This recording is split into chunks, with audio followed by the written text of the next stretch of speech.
Can the agreement between Iran and the U.S. be rescued? The latest attacks have jeopardized the ceasefire. Mediators are now working to defuse the renewed tension. But what are the chances of success? And is all-out war likely to resume? This is Inside Story.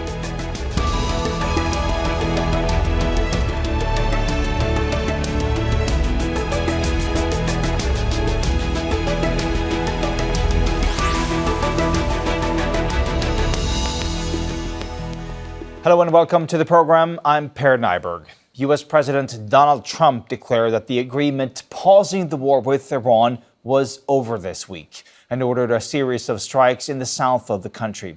He accused Iranian forces of violating the ceasefire by attacking ships in the Strait of Hormuz. Tehran was quick to respond, targeting U.S. interests in Kuwait, Bahrain and Qatar. The escalation was the worst since the two sides signed a memorandum of understanding last month. It's meant to pave the way for more talks and a permanent end to the war. And it's already brought some respite from the global energy crisis. Now, regional mediators are working behind the scenes to ease this tension and get the parties back to the negotiating table. But with tempers flaring and numerous hurdles to overcome before a deal is finalized, does diplomacy stand a chance? We'll talk to our guests in just a moment. First, though, this report from Imogen Kimber.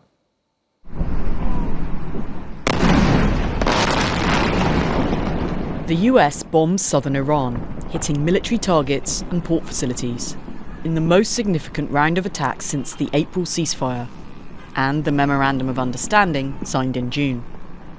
The US says Iran violated the agreement by striking 3 commercial ships in the Strait of Hormuz. Iran hasn't taken responsibility for all the attacks, but says at least one vessel did not follow approved routes and used Omani waters to bypass Iran's designated corridors.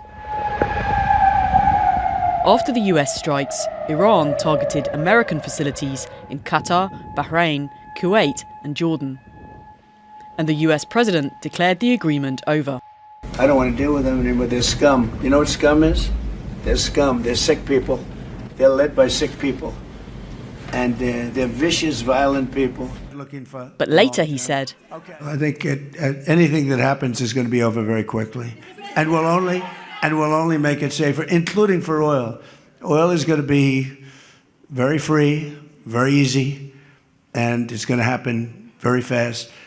We have the Hormuz Strait, the boats have pulled out. Despite this, the US has reimposed the sanctions on Iranian oil, which had been dropped as agreed in the MOU, and suspended access to frozen assets and reconstruction funds. People on the streets of Iran are defiant. It does not depend on what Trump says. We are the ones who would have to renege on this agreement, and he is the one who should be pursuing us. Negotiations, given the morals and conduct that Trump and the Zionists have, I believe are completely futile. They never commit to their own promises. Behind the scenes, mediators are working to get both sides to stick to their commitments, to restore calm and get negotiations back on track. Imogen Kimber, Al Jazeera for Inside Story.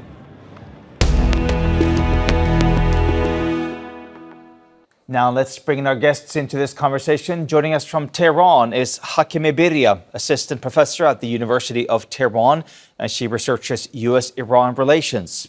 Joining us from London is Salman Shaikh, the founder of the Shaikh Group, a peacebuilding organization, and he's previously held several positions at the United Nations. And joining us from Washington, D.C., Kirsten Fontenrose, non-resident senior fellow at the Scowcroft Middle East Security Initiative at the Atlantic Council. And she served as senior director for the Gulf region on the U.S. National Security Council during President Trump's first term. Thank you so much for joining us here on Inside Story today. Hakimeh, there's supposed to be a ceasefire in place at this very moment. Article 1 of that Memorandum of Understanding, signed by both the U.S. and Iran, states the parties declared the immediate and permanent termination of military operations on all fronts. Yet, over these last couple of days, we've seen Iran striking vessels in the Strait of Hormuz. We've seen new exchanges of fire between the U.S. and Iran, even Gulf countries that have come under attack. So what's gone wrong here? Yes.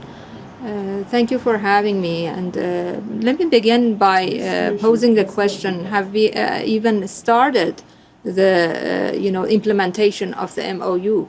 From day one, that very first paragraph of the memorandum of understanding was not being implemented correctly. First of all, Lebanon was still under attack. Israeli forces did not agree to move out of South Lebanon and, cease firing on the Lebanese territories. And of course, the United States still used language that meant that the threat of using of force was still on the table, which was not part of the, which was actually in violation of the first paragraph of the Memorandum of Understanding. So my suggestion is that let's not see this latest round of escalation as the beginning of the story. The beginning of the story is day one of the MOU. Was it really, did it really start being implemented by both sides or not? So we are in this situation where from day one, that first paragraph was not implemented.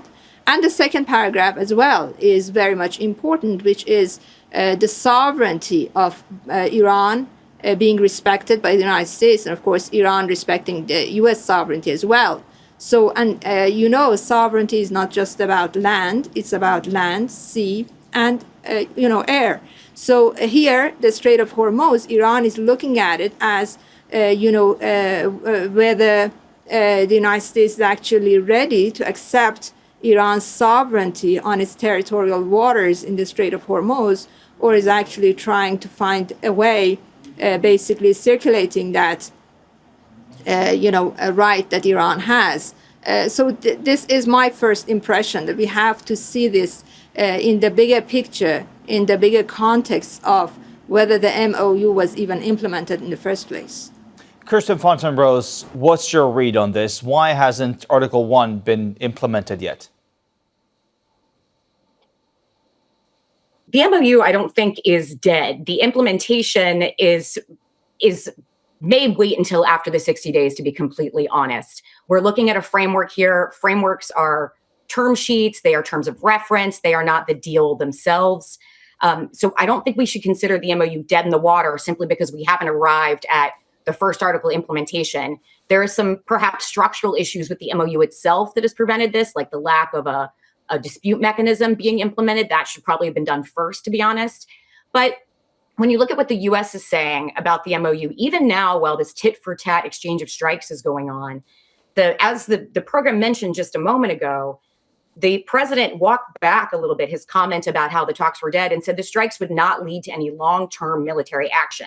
We're now waiting for the Iranian leadership to also signal that they still want peace. And then in the Treasury statement that came out from the U.S. that revoked oil sanctions waivers, that happened on Tuesday, on the 7th, a U.S. official said in the very next sentence that U.S. negotiators do continue working in good faith toward a final deal. So, it's a rhetorical statement, but it does signal policy willingness on the part of the U.S. administration. And then there's been a goodwill gesture on the part of the U.S. that I don't think people have really paid attention to.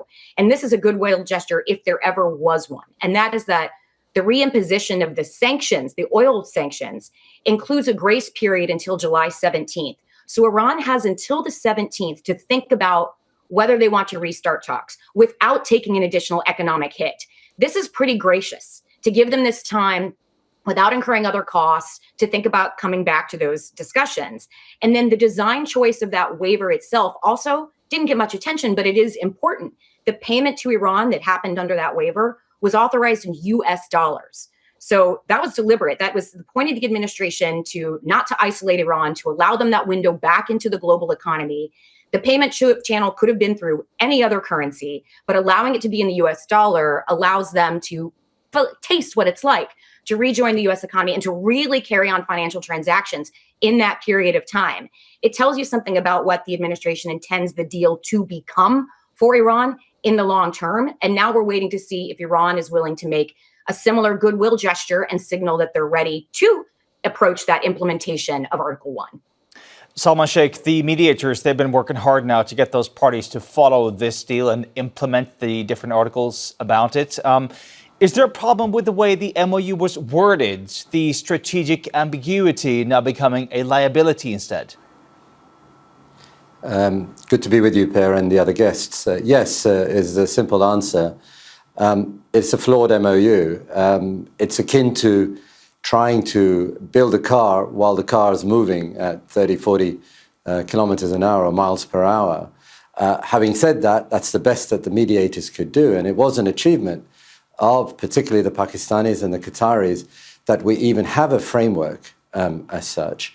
But it's no surprise to me that without the details, or even the side details, I believe, which is becoming more and more clear, that we are now trying to operationalize and sequence this MOU so that it can actually work, so that the car can keep moving forward and not go off the road. And particularly, it is what was said earlier, of course, Article 1, in terms of getting a complete ceasefire, including in Lebanon, but fundamentally it's about Articles 4 and 5, particularly Article 5, which is about the opening up of the Strait of Hormuz.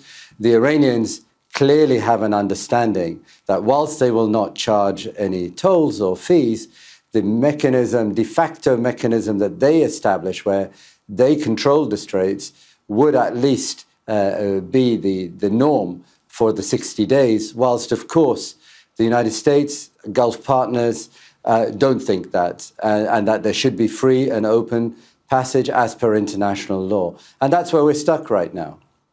So do you think that that is a deal breaker, the Strait of Hormuz, Salman?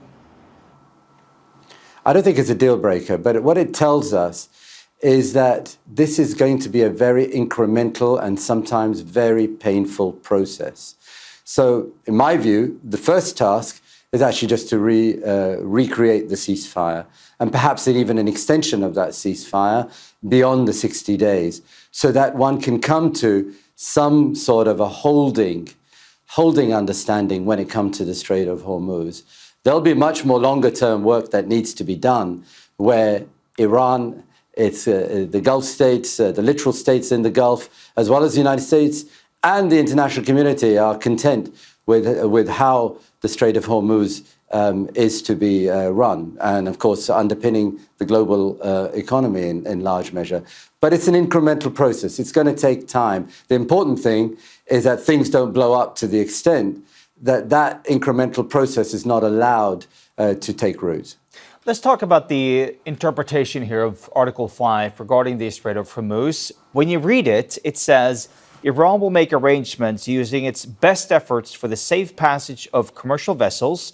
It also says Iran will start the demining process and conduct dialogue with Oman regarding the future administration and services. Well, this is, of course, now being interpreted in different ways by the different sides, but what it does not say is that ships are only allowed to use the route that goes through Iranian waters. It also does not say that Iran has exclusive authority over shipping there.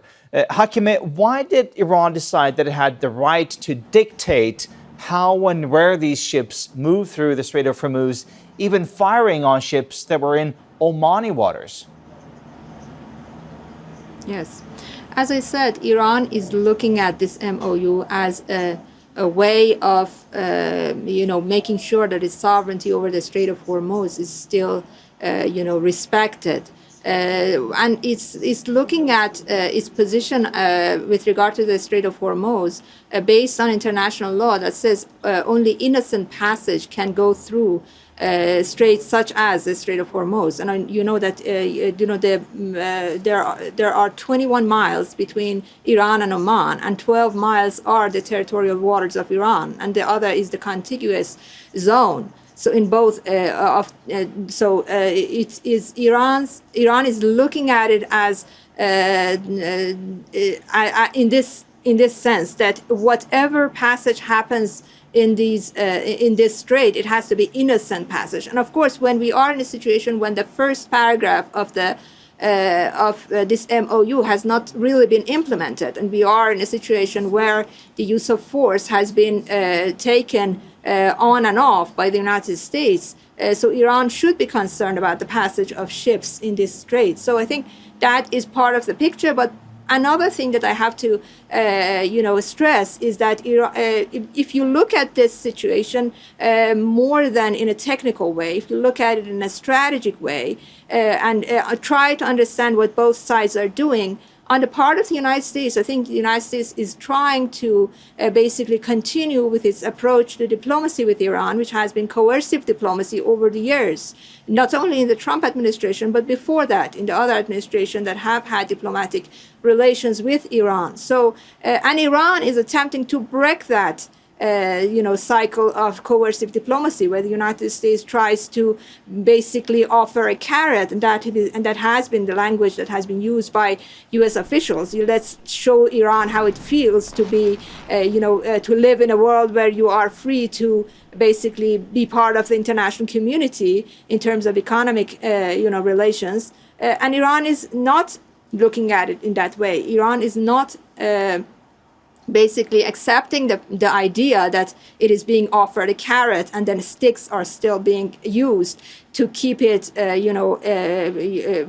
do what the United States wants. Let's bring in Kirsten, who's in Washington for us. You're talking about coercive diplomacy, sticks being used. Kirsten, Trump has actually returned now to bombings, economic warfare by taking back those sanctions relief on the Iranian oil exports. You call this a gesture of goodwill from the Trump administration. But why would this have any kind of different result this time when Trump is using both the military and economic means of pressuring Iran? I think we could ask the question of both sides of this conflict. Has anyone discussed with Iran why they've returned to striking Bahrain and Kuwait, their neighbors that they consistently reach out to, saying, we want to be brotherly, we can be a better partner than the U.S.?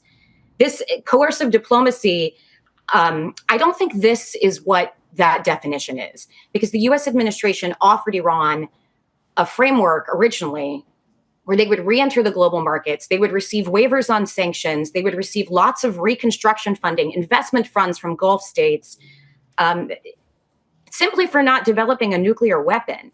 And they decided it was more in the leadership's interest than in the people's interest to say no to that, and then it results in conflict down the road. I mean, so if if coercive is offering them this beautiful package of carrots, to use that, you are correct in that phrasing, and incentives just to be a well-behaved player in the international community, then coercive diplomacy has a different definition than I'm accustomed to. Right now, I think with the MOU still in place, as you've talked about, and as the other panelists have said, one of the problems we're seeing is that the mechanism within the MOU that would have created this dispute resolution platform doesn't exist. And so when you wind up with misinterpretations of the same issue of the Strait of Hormuz status, and there is no dispute resolution mechanism, conflict reemerges. I think it's interesting that you phrase the question to Washington when Iran is the one who first struck in this particular set of tit for tat, meaning that they felt it was necessarily first to use violence to register their discontent with the way the MOU was being implemented. And the U.S. reacted similarly. So both parties have conducted violations now. But it's certainly not simply an American decision to resort to kinetic action. Economic warfare is usually where you go when you want to stay short of outright war. You want to use your levers of power, but you don't want to create potential collateral damage, loss of life. And so you will create economic incentives and disincentives for the other party.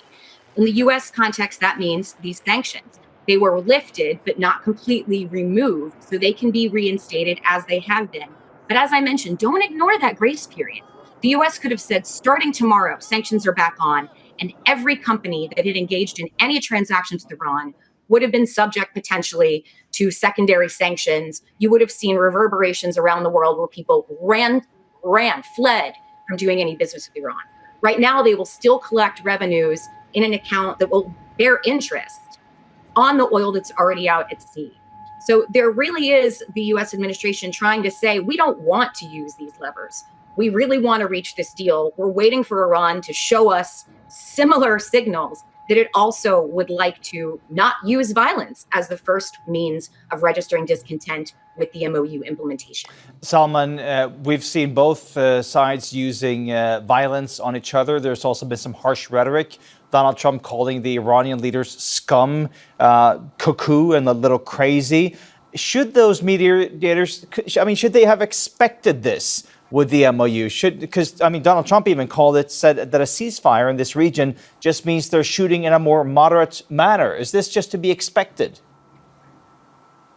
Well, I think it's no secret to say that the negotiators, the mediators, have now baked in the unpredictability of trying to do diplomacy in such an environment, especially with the language that President Trump resorts to, whether it's insulting to the Iranians or whether it's warm towards peace. And similarly, on the Iranian side too, the rhetoric that's being used. Look, the problem here is that we're still in a frame where whether you call it coercion or whether you call it leverage, it's a corrosive sentiment. It's a corrosive set of actions, because what it does fundamentally is that it diminishes the trust.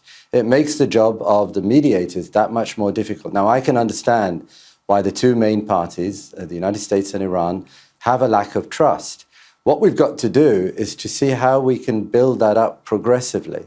Because if we don't, and if we keep on, to use my earlier analogy, emptying the tank on that, then we're not going to be able to go forward. And even economic sweeteners, for example, to the Iranians is not going to be enough. In fact, it puts a wedge within, from what I've understood, the Iranian leadership between those who, yes, are looking for those economic incentives and quick wins, and those who just believe that the United States cannot be trusted. On the other side, when it comes to trust, let's look at the Gulf states. If you keep bombing your neighbors, the level of trust is going to continue to diminish. And whilst they do not want to be a party to this conflict, I'm afraid that there is a danger that they will actually themselves feel that they have to enter into this in a collective way. And you have to only look at the GCC statement yesterday, 9th July, which talks about collective action if this continues. Now, that's not the direction we want to go. I don't believe fundamentally that's where the United States or Iran want to go. But so for that to happen, everyone needs to step back and allow the mediators to put more details and get more agreement on how to go forward. And of course, that starts with the Straits right now. Hakimeh, the issue of trust here that Salman is mentioning, if Iran promised to make sure that the passage of commercial vessels through the Strait of Hormuz was going to be safe, and then they started firing on those vessels, Iran has also promised not to buy or develop nuclear weapons in this MOU. How can the world trust Iran on that issue when they're not upholding what's in the Article 5 regarding the Strait of Hormuz? My understanding of this is that, first of all, we have been in this with regard to the nuclear, development issue. We have been in this for the last more than 25 years, and the international agencies that were involved with Iran, with looking at the issue, they basically attempted to go beyond the trust and verify issue. So from the very beginning, the approach to Iran was not very much justified. It was don't trust and verify, and then again don't trust. So Iran has been in this for more than 25 years. We have had thousands of rounds of international nuclear energy agency coming here and visiting here. We have had the JCPOA and all this. So this historical context shouldn't be forgotten. So Iran has as much to be distrustful of the so-called international community, and of course the United States, as the United States wants to say that Iran is not trustworthy. So that is something to begin with. Here, I think if I want to add, I could add another point, is that Iran wants to keep the leverage as much as possible. Over the course of this war, it was shown that the Strait of Hormuz was a very powerful leverage for Iran. Yeah. Hakimeh, I'd So like to if ask one Iran more is question going to our guest in into Washington as well. yes. And I know that you want to make that point about the Strait of Hormuz being a major leverage for Iran, but I also want to get this final question into Kirsten, who's in Washington, D.C. for us, because I just asked the other guest from Tehran about the issue of trust. But what about the issue of trust when it comes to Donald Trump? He said he obliterated Iran's nuclear program last summer, yet he still started a war back in February because of an imminent nuclear threat. And now again, he's saying that Iran has been denuclearized. So why doesn't he just walk away from this conflict if that is no longer an issue? There's a risk that he very well could, because since the U.S. assessment is that Iran's nuclear program no longer poses a threat and that we have enough oversight on it with intelligence collection to know if it is being rebuilt, and strikes could take care of that again. And since Iran's current arsenal, the degradation has omitted the kinds of weapons that could hit the U.S. homeland or the like, or be built in that direction, there's a risk that the president could say, you know what, we tried. We really wanted to create change. The Iranian people didn't take advantage of this time period that was created. The leadership in Iran has insisted on prioritizing their own well-being over that of their people. We can't want this more than the rest of the world does. We're getting complaints about the Strait of Hormuz. It doesn't impact our economy anywhere nearly as closely as it does the rest of the world. So we'll let them have what they want. And we're going to walk away from this and just assess that we are not under a persistent threat. If we think the weapons programs, the proxy programs, and the nuclear programs do not pose a threat to the U.S. or allies, and we're done and let the region work its own issues out.